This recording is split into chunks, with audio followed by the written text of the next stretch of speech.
భారతదేశంలో మాత్రమే వాస్తు దోషము, ఆస్తి దోషం అన్ని దోషాలు ఉన్నాయి. 200 దేశాల పైచిలుకున్న ఈ ప్రపంచంలో మిగతా దేశాలలో ఏవి లేవు. వాళ్ళు సంపన్నులు అవుతున్నారు.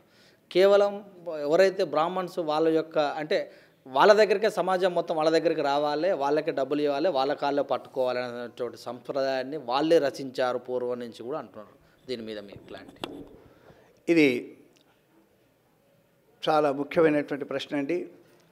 ఇతర దేశాలలో మరి బాగా కోట్ల శ్రీమంతులు ఉన్నారు. భారతదేశంలో వాస్తు దోషం అంటున్నారు, స్థల దోషం అంటున్నారు, శిలాదోషం అంటున్నారని. నిజంగా ఇతర దేశాలలో ఉంటే శ్రీమంతం ఉండవచ్చు, కానీ అశాంతితో రగిలిపోతున్నారు. మరి వాళ్లకు ఏ నియమం లేదు. మన దగ్గర వాస్తు అనడం అంటే ఈ వాస్తు ఎవరు పెట్టింది కాదండి. అగస్త్యుడు బ్రాహ్మణ, వాల్మీకి బ్రాహ్మణ కాదు కదండి, కాళిదాసు బ్రాహ్మణ. మరి బ్రాహ్మడే పెట్టిండనడానికి లేదు. ఇక్కడ రాముడు పుట్టినాడు, అమెరికాలో పుట్టినాడా? రాముణ్ణి అమెరికాలో కూడా ఆరాధిస్తున్నారు. మొన్న పాకిస్తాన్లో భగవద్గీత పఠనం జరిగింది, అక్కడ కృష్ణుడు పుట్టినాడా? ఏ దేశం ఎగినా ఎందుకాలిడినా పొగడరా నీ తల్లి భూమి భారతిని. భారత భూమి పవిత్రమైనటువంటిది. ఇక్కడ పుట్టినటువంటి వాళ్ళు అదృష్టవంతులు. కాకపోతే డబ్బు లేకపోవచ్చు, కానీ మనశ్శాంతి ఉంది.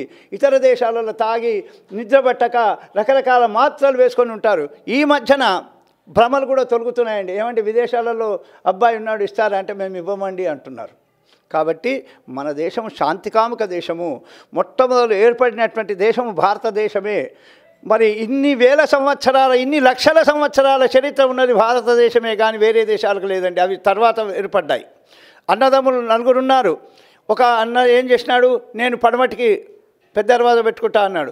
ఒక తమ్ముడు నేను ఉత్తరం అన్నాడు. కాబట్టి మూలాధారం మాత్రము భారతదేశమే, భారత సాంప్రదాయమే.